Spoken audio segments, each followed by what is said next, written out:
Anjanashalakaya Chakshurunmritam Yena Tasmai Shri Gurave Namaha. Namo Om Vishnu Padaya Krishna Prashtaya Bhutale Srimate Bhakti Vedanta Swamini Namane. Namaste Saraswate Deve Gauravani Pracharini Nirvisesha Shunyavadi Paschatya Deshatarine Jayasi Krishna Chaitanya Prabhu Nityananda Shri Advaita Gadadhar Shivasadi Gaura Bhakta Vrinda Hare Krishna Krishna Krishna Hare Hare Hare Rama Rama Rama Hare Hare Om Namo Bhagavate Vasudevaya Om Namo Bhagavate Vasudevaya Om Namo Bhagavate Vasudevaya Narayanam Namaskrityam Naram Chaiva Narottamam Daivim Saraswatim Vyasam Tato Jayamudiraye Nashtaprayeshu Abhadreshu Nityam Bhagavata Sevaya Bhagavatiruttama Shloke Bhaktir Bhavati Naishtiki. The reading from Srimad Bhagavatam, as you can see here, pinned into the display. Canto 4, Chapter 18, Text 3. Asmilam loke atavamushmin munibhis tatpada rishibhihi drishta yogaha prayuktascha pumsam shreyah prasiddhaye. Translation and purport by His Divine Grace A.C. Bhaktivedanta Swami Srila Prabhupada. To benefit all human society, not only in this life but in the next, the great seers and sages have prescribed various methods conducive to the prosperity of the people in general. Purport: Vedic civilization takes advantage of the perfect knowledge presented in the Vedas and presented by great sages and brahmanas for the benefit of human society. Vedic injunctions are known as Shruti, and the additional supplementary presentations of these principles, as given by the great sages, are known as Smriti. They follow the principles of Vedic instruction.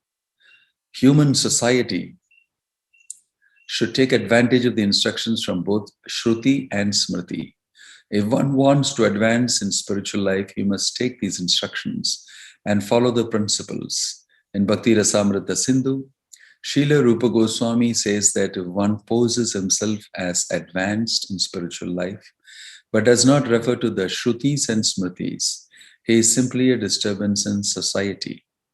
One should follow the principles laid down in Shrutis and Smritis, not only in one's spiritual life, but in material life as well. As far as human society is concerned, it should follow the Manu Smriti as well. For these laws are given by Manu, the father of mankind. In the Manu Smriti, it is stated that a woman should not be given independence, but should be given protection by her father, husband, and elderly sons.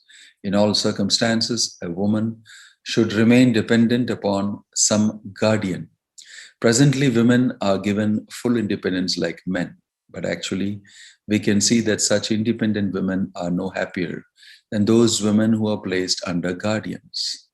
If people follow the injunctions given by the great sages, Shrutis and Smritis, they can actually be happy in both this life and the next. Unfortunately, rascals are manufacturing so many ways and means to be happy. Everyone is inventing so many methods. Consequently, human society has lost the standard ways of life, both materially and spiritually. And as a result, people are bewildered and there is no peace or happiness in the world. Although they are trying to solve the problems of human society in the United Nations, they are still baffled. Because they do not know the liberated instructions of the Vedas, they are unhappy. Two significant words used in this verse are asmin, amushmin. Asmin means in this life, and amushmin means in the next life. Unfortunately, in this age, even exalted professors and learned men believe that there is no next life and that everything is finished in this life. Since they are rascals and fools, what advice can they give? Still, they are passing as learned scholars and professors. In this verse, the word amushmin is very explicit. It is the duty of everyone to mold his life in such a way that he will have a profitable next life, just as a boy is educated in order to become happy later. One should be educated in this life in order to attain an eternal and prosperous life after death. It is therefore essential that people follow what is given in the Shrutis and Smritis to make sure that human mission is successful. Om Tat Sat. Om Jnana Timirandasya Jnananjana Shalakaya Chakshurunmilitam Yena Tasmai Shri Gurave Namaha.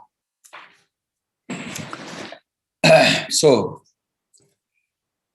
there is a nice shloka which expresses this Shruti Smriti Puranadi Pancharatrikim Viddim Vina Aikantikir Harer Bhakter Utpatevaya Kalpate.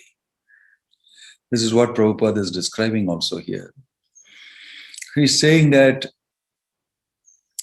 if you practice devotional service, which also includes your material life, without reference to Smriti and Shruti, Pancharatrikim Vidhim Vina, and also Pancharatrika, Aikankatir Hare Bhaktir Utpatevaya Kalpate. It will actually create disturbance in society, even for following devotional service, if you did not follow Shruti and Smriti. What to speak about material life? So the notion that scriptures are only meant for those who are religious, the notion that scriptures are only meant for those who are faith-based is actually wrong. It is not that the scriptures don't have a rationalized approach. It's not that they don't have an approach that is intellectual, philosophical. No, not true. So, human life, it is a choice. It's not mandatory, somebody would say. Yes, it is not mandatory. It is only mandatory if you want to live a civilized life and you want to actually make progress. And there, of course, we are defining what is progress and what is civilized life.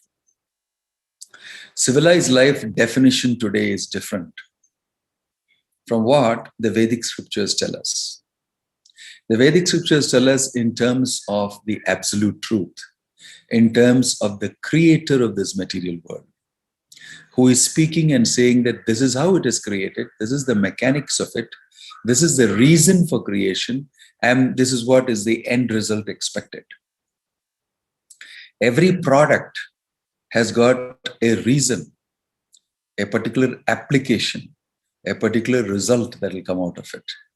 In the material world, we see anybody manufactures a product, creates something, you know it has got to be put to use in a particular way. And then you will get the particular result. That's why we buy something. I buy something, I want a particular product, and I want it to do this for me. And I will expect the product to do that for me. So we find ourselves in this material world. We have a material body. We have a material arrangement around us. And if you do not know who has put you in this situation, who has made these things and created these things, what are you supposed to do? These things are million-dollar questions. So it is not that you have to guesswork and try to find out who am I and then speculate and this and that and all that.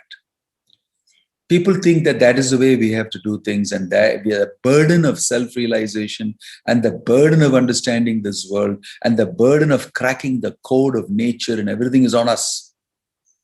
Not at all. It's already given. That's what is Vedic literature. Vedic literature, if you add to your life, everything becomes complete. Where you are, why you are here, who are you, what are you supposed to do, how do you do that, and what's the goal of life? How do you get to it? Because this creation is made with a purpose. It's not that boom, out of the blues, this thing came about and then we find ourselves here by chance and all that. These are speculative theories. And they have also, we can entertain them, no problem, but they don't seem to be understanding or answering the questions of humanity, answering the questions of existential purpose and things like that. But Vedic literature is very consistent. So if you take the Vedic model and examine it for the truth, it says very clearly there in Chaitanya Charitamrita, it's mentioned, Krishnadas Kaviraj Goswami mentions, that the living entity on his own will not be able to crack the code. He will not be able to do. And out of mercy for him, the Lord has given the Vedic literature so that it will help him to crack it. Means understand how it works, who is the cause, and how are things happening, how am I working, who am I. These are all foundational, fundamental things. That is the meaning of Shruti. Shruti means it is to be heard. Somebody will explain it to you, Guru, and it has to be heard, ingested, digested properly, understood, clarifications sought, questions asked, and then there is an understanding, oh yes, this is good chance, this could be possible. If you look at that Vedic model and what is given in that, it is very scientific, logical,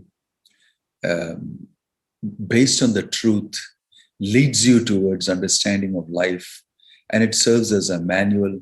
All that you are looking for is available. There's some prejudice and some bias that has to be removed. So I often say that it's very difficult for me to accept the fact that you're faith-based, a statement, a derogatory statement, as though those who are rationalizing don't have faith. They do have faith on their rationality, their faculties, that this is enough for me to crack the universal code and I'll be able to get to the truth. That is a great belief. I actually don't believe in that. I don't think without the help of Vedic literatures, I'll be able to crack the code, because it is insufficient knowledge that I can gain through my senses, through my mind, my brain, and etc. There's a certain limit to it, and we have seen it from eons. And every time they have got one type of reality that they fix themselves in, it's proven to be wrong over a period of time.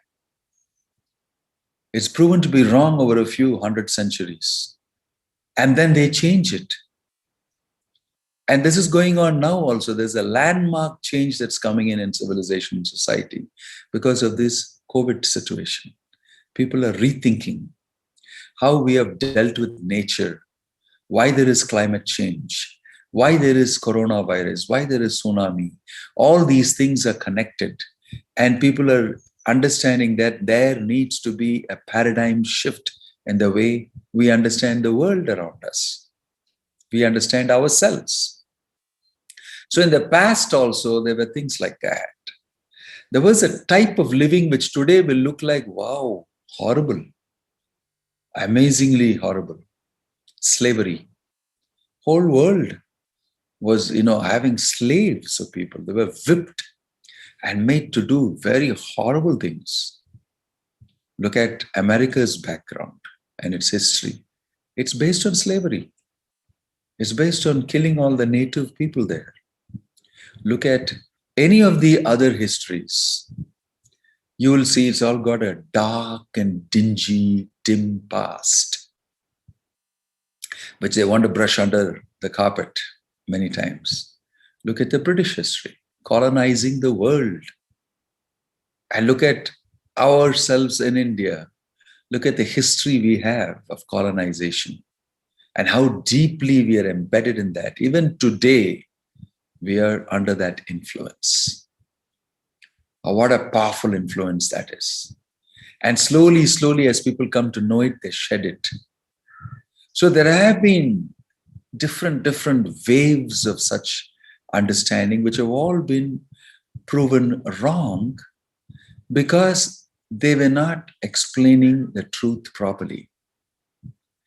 So wherever Vedic literature has explained it, it has stayed for much longer time, for much, much longer time. Because it's also a model. I'm just saying, I'm not even saying that it is the absolute truth. You must accept it. Like Krishna is saying in Bhagavad Gita. I am saying that even examine it as a model. You'll see it's a wonderful model, very holistic. Everything is interconnected and everything is explained. Exactly the type of model that people are looking for today. So to dismiss the Shruti and the Smriti and the Vedic literature as just, something, just one other person's, statements or something, it's totally wrong. Different types of interpretations have been given because of the academic setting that revolves around the understanding of Vedic literature nowadays. And that is more powerful and more penetrative, and that is what is available. And to a great extent, you can say that you may be able to accept that with all the weighing of it in terms of logic, in terms of history, in terms of understanding everything. But that's why that same thing can be understood according to the prescription of how it should be understood. Right? So that is why in Krishna is saying in Bhagavad Gita, that vidhi pranipatena pariprashnena sevaya upadekshyanti te jnanam jnaninas tattvadarshinaha. You have to have a person who has read it, understood it, practiced it, and realized it to some extent or a greater extent or to a complete extent, to be able to share that conviction with you and answer your questions. That is the way the Vedic model is understood. It's not understood by a remote, isolated reading, closeted somewhere in the woods, all alone by yourself. And you may get some understanding, definitely. But you will be overcome by your own inadequacies, your own problems of the imperfect senses, and etc., etc. So it's always better to have a person who has read it, has realizations, has applied it. Yasya devi parabhaktir yata devi tata guru tasyaite katitahi artaha prakashante mahatmana. It is only to those persons who have faith in such a preceptor and the Supreme that the imports of this Vedic literature are automatically revealed. So don't think that if we just grab the Vedic literature and read it, we can unlock the secrets. It is so powerful. It's got these passwords located in it, and these passwords are not something that can be unlocked using a machine. It's a far more subtler password. And when we surrender to Guru, only then, through him, can you hear it and understand it. This is the way to understand the Vedic literature. It's not that because, okay, I accept the Shruti and I'll take it and run away and I will do my own thing with it. It's like, when children play football, or you see adults are playing football, children also taking part in it. The kids come and take the ball and run away, laughing. They understand that that's the main target of both the sides. That's the most important thing. They go and pick it up and run away. You see, the game will stop. It's not that you take your thing and run away. You take the Vedas and go away somewhere and master it on your own. It's never mentioned. That's the way you will understand it. So the world as it is manifested and as we find ourselves in the world needs an explanation. And the explanation given by humankind is just speculation, because they're as good as me and you and anybody else. They find themselves here and they think about it and they explain it. And anyone who has got a fertile brain can have his own perception of what the world is about. It'll be, speculations galore. Why should I listen to you? Any different from what he would say or I can say by using my fertile imagination and mind and faculties, which very much you also have. They're all same. So it requires an outside agency to explain this to us. If I am imprisoned in some way in the jail, in the prison house, my hands are tied, I cannot expect another prisoner to release me. I should have somebody who is free coming from the outside to release me, whose hands are not tied. But if each one of us who is actually hand-tied and who's inside the prison house claims to be the liberator, and I've got a notion, I've got an understanding, then we are in for disappointment. And that's what's been happening. So the Shruti Smriti Puranadi Pancharatrikim Vidhim Vina, that whole thing can be understood coming in the parampara. That is why if we don't follow that, there'll be all sorts of speculations, all sorts of arguments, and this side and that side, and polarizations in the left wing and the right wing of it, the liberals and the conservatives, and all sorts of positions are taken by people. Because there is no absolute truth about it. And absolutism, they hate it. They think that different viewpoints should be accommodated. Yes, true, it should be accommodated, but it should lead to understanding of the reality. What is the use of simply being tolerant and having free speech if I'm not going to get the ultimate goal of human life properly designed and understood? Right? So free speech is not a problem actually in Vedic literature. Vedic literature is very, very broad. The Shat-darshanas, you will see that Nyaya, Vaisheshika, Karma, Yoga, Mimamsa, Uttara Mimamsa, all of them together, the 6 darshans. Only one of them very strongly states about the absolute truth, Vyasadev's Vedanta Sutra. All the others are actually coming a little close to theistic philosophy, but mostly not at all touching it to such an extent. Nyaya, Vaisheshika and all that are very lightly theistic, but they all propound a different this thing. And it is open, anybody can examine it. It's even considered Vedic. So some people would say that Vedic literature also propounds an atheistic philosophy. It does. There is an open ground for anybody to interpret it that way. But the real core of Vedic literature is talking about the supreme person, the supreme absolute truth. And if you don't want to take that, which mostly people don't take and accept, then there are other layers of it. And people accept those layers according to their own tendencies, their proclivities, their liking, their conditioning, etc. But if you want to know the real truth, the Bhagavad Gita explains that. The Bhagavatam explains that. Artoyam Brahmasutranam Bharatartha Vinirnaya Gayatri Bhashya Ruposo Vedartha Paribramritaha. It is mentioned very nicely that the Bhagavatam is the real commentary, natural commentary of the Vedanta Sutra. And the Vedanta Sutra is accepted by everybody. Vyasadeva is no ordinary sage like, Kanada, Kapila, Patanjali. They all respect Vyasadeva a lot. Why? Because he condensed all these ideas and put it in sutra format. And also, it's not that the sutra format always speaks, the absolute truth like that. In order to lead you to the absolute truth, it gives many formulas. And all those formulas point towards the absolute truth with a very strong philosophical basis. Interpretations of the Vedanta Sutra are also there. And some of them are impersonalistic, some are mostly personalistic.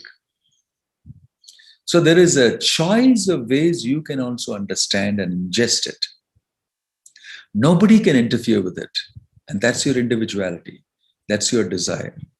So in this world, you'll always see people who even read the Shruti and give a very atheistic idea, or read the Shruti and Smriti and even give an impersonalistic idea, and read the Vedic and Shruti and give it a very bhakti-oriented personalistic idea. And Vyasadev's understanding is that the personalistic idea is supreme. There is an absolute truth who is a personality. So personalism and personality is a hidden aspect of the Vedic literature. And that can be cracked only by a person who really understands the Vedic literature in terms of personalism, in terms of all that. And when we hear from him, it awakens our original bhakti. We come out fully as persons. So the amazing thing about Vedic literature is you can go through in stages through the Varnashrama and understand it. You can also directly express your bhakti to the Lord, which is the main principle of the Vedas, which is the main goal of the Vedas, to actually bring you close to that supreme person and have you love him as you are eternally prone to do. Because you are Anandamayo Bhyasat and you seek rasa. Rasam hi evayam labdhvananda bhavati raso vai saha. Everything is that. Rasa, relationship with the Supreme. Rasam hi evayam labdhvananda bhavati. Labdhva means to achieve, to profit from it, to acquire it. Labdhva ananda. If you get that, that is when you will enjoy ananda. Ananda bhavati. It will occur to you. It will come to you. So, the philosophy of Lord Chaitanya very brilliantly explains the content of the Shruti. This is his beautiful explanation of the Vedanta Sutra. The Atma Rama verse, his dialogues with Sarvabhauma Bhattacharya, his dialogues with Prakashananda Saraswati, very clearly explains what's the real meaning of the Vedanta Sutra, which affords many meaning according to the person who's interpreting it. So the Supreme Lord himself, Lord Chaitanya, has spoken it and given a very clear explanation of it. And he says the hidden thing, main thing is bhakti. And he very clearly says that in Bhagavad Gita also. And that's why Bhagavad Gita is so famous, because it contains that essential truthful element which everybody is seeking, right? So Shruti, Smriti means don't have to dismiss it as something faith-based. Shruti and Smriti are very deep, very broad, and affords all sort of explanations of this world, and has a core content of the real absolute truth, which normally is not so easily accessed, right? So that's why you will see in the Vedic whole, what do you call, gamu of teachings, that all these instructions and stories and anecdotes and fables and all sorts of things are meant to convey the absolute truth. And it says that the absolute truth is a person. So Lord Chaitanya's pastime with Sarvabhauma Bhattacharya is very wonderful. And Sarvabhauma Bhattacharya raises these questions. And then Lord Chaitanya says, I don't understand what you're saying. How can you explain the Vedanta Sutra like this? And then he goes ahead and explains it. When he explains it, it's very stunning to Sarvabhauma Bhattacharya. That personal explanation, how did I miss it, is what all of them felt. How did I miss that understanding? It's so clear, right? So unless you have that grace of the Lord, grace of Guru, you cannot decode it and crack it. That's the password. That's the challenge. You may take it and run away like you take the ball and run away. But how are you going to be able to open it and crack it and understand it? So it's mentioned in the Mahabharata also. Tarko apratishta vibhinachutayo nasa vrishir yasya matam na bhinnam dharmasya tattvam nihitam guhayam mahajano yena gatasapanta. Right? The real solid truth, the absolute truth, is hidden in the heart of a pure devotee. Therefore, follow his footsteps. Right? Follow his footsteps. Don't underestimate a pure personality like Bhaktivedanta Swami Prabhupada. And don't think that his product that he has given us in the form of this Vedic literature is in any way insufficient. It's not. So there are various leelas of the Lord which show this, like I'm talking to you about Sarvabhauma Bhattacharya, wonderful leela. wherein, Lord Chaitanya shows mercy to Sarvabhauma actually. And Sarvabhauma also is an intelligent man, very well read. And he somehow develops affection for Lord Chaitanya. Is attracted to Lord Chaitanya. Although he just trounces his philosophy and says that, no, you don't know, I'll tell you. Like that. And he takes it upon himself that I know better. Lord Chaitanya very patiently listens to him for 7 days, explain the Vedanta Sutra in a very impersonalistic way. What an austerity he must have gone through. That person, that original personality, sitting in front of him. And he's a sannyasi. And Sarvabhauma Bhattacharya ventures to actually present the Vedanta Sutra in an impersonalistic manner to that supreme person. And that's why he very nicely, sweetly replies, I do understand the Vedanta Sutra, but I don't understand what you are talking. It makes him furious, but it makes it very interesting for him also as a true intellectual. Sarvabhauma is a real true intellectual, not just a speculator. He says, okay, you tell me what you know. And then Lord Chaitanya starts explaining the Vedanta Sutra very simply.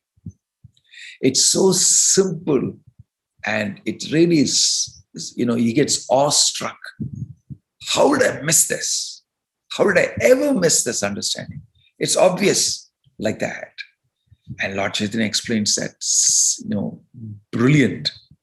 This is what a devotee who surrenders to Guru actually gets. A very simple sail through in the understanding in Lord Chaitanya's period. Even though you may be least qualified, it's because of the mercy of Lord Chaitanya, the mercy of pure devotees, that this flows down to you, although you are most unqualified. Flows to you in a very simple way. Here it is, cracked version of it. You can take it. Right? So that's what stunned Sarvabhauma. And he knew that you must be that supreme person. To have explained it so well, and is using his own intellectualism, using his own understanding, he knew you must be that person. And Lord Chaitanya said, yes, I am. Stand, behold, I'll show you my form. And he showed him his form as Lord Chaitanya, as Krishna, as Lord Ramachandra, many different ways Shadbhuja Gauranga was shown to him. And then Sarvabhauma decided, I must surrender. I've got it now. Because he was a genuine person, he was genuinely interested in the truth. And Lord Chaitanya understood that. And he had just been misled in the wrong direction. And he very happily surrendered to Lord Chaitanya. Such a brilliant intellectual, See, one thing is being intellectual. The other thing is being a person who has a lot of information. Intellectualism means actually being able to come to a conclusion. And Sarvabhauma Bhattacharya was blessed with that conclusion. Similarly, the same thing happened also with Prakashananda Saraswati and his team of Mayavadi sannyasis. They had a diametrically opposite opinion of Lord Chaitanya. And they said, you don't know Vedanta. You don't know the Vedas. Why are you jumping and dancing? Sit down and read the Vedanta, was their feeling. We have adopted it. And we call each of ourselves Narayana. Dando, Grahana, Narun, Narayanam Bhavet. Each one of us has taken a Ekadanda, recognizing ourselves as sannyasis. If you become a sannyasi with an Ekadanda, it means you're as good as Narayana.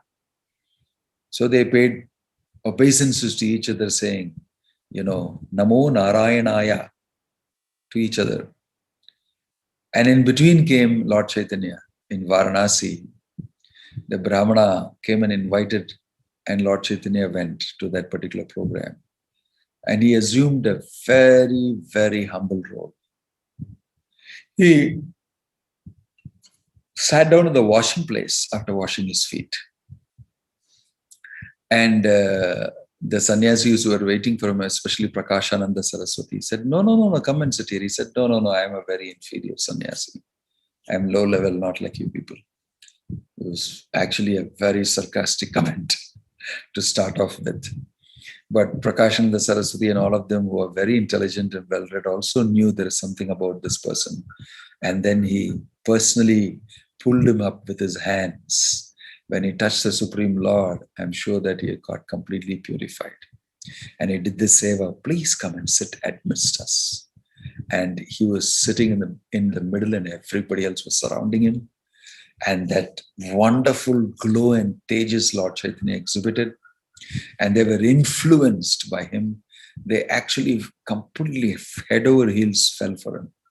And his sweet instructions, there again, Lord Chaitanya very humbly presented, my Guru told me, Guru more murkha dekila, he's found me to be a fool. And Siksha he gave me saying, you just chant the holy name. So I am just following that order and I'm chanting the holy name. And I find that when I chant, I am so deeply involved in this feeling of affection and love that wells up inside me for Krishna. And what can I do? I feel like dancing and I need to dance, right? So when he spoke these things in a sweet manner and explained what is the Vedanta Sutra, how you should understand it, all of them were so enlightened because they're all educated people. And it requires somebody like Lord Chaitanya to come and crack open. Don't be envious of God. Please understand the information, the instructions of God. So this way, Prakashananda Saraswati and all those of them heard from Lord Chaitanya the Vedanta Sutra very simply. And they surrendered to Lord Chaitanya.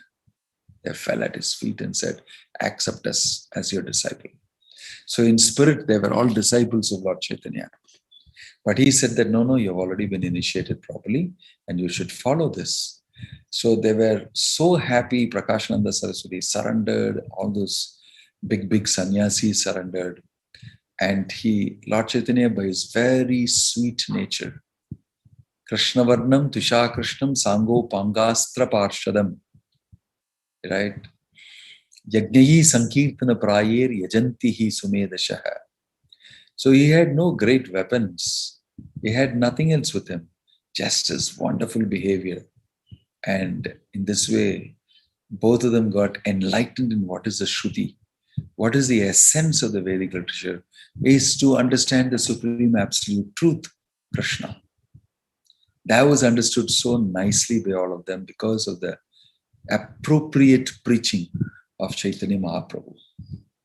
Right? So in history, we have many of these instances of the Vedic literature explaining very nicely what is the real meaning, why it should be adopted. So Prabhupada is making the case here in this purport that if man makes his own laws, man-made laws, and neglects God's laws, there is never any good fortune. Everything that you want by making those laws is already available in those wonderful God's instructions. And if we simply learn to follow, we immediately shoot ourselves up to a very high stage of realization and understanding of the absolute truth. Right? So I'll stop here. Om Tat Sat, Hare Krishna, Jai Srila Prabhupada Ki, Grantara Srimad Bhagavatam Ki. Any questions you have, please? You can ask in the chat or you can post it. Chandil Prabhu, Hare Krishna Maharaj, unqualified person essentially do not have what it takes to get it. How can I aim for something which I know is above my ability? That's why you're supposed to accept a guru. You're not supposed to, when you know you've already accepted it's beyond my ability, you should accept a bona fide spiritual master and take it forward from there. Nobody is asking you to do it on your own. It definitely says you must accept a spiritual master, otherwise you will not understand. Okay, Shandil? Right. Any other question or comment people would like to ask?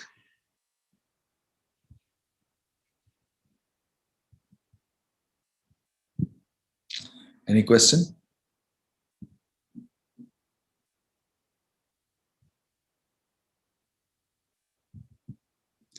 Om Tat Sat. Hare Krishna. Jai Srila Prabhupada.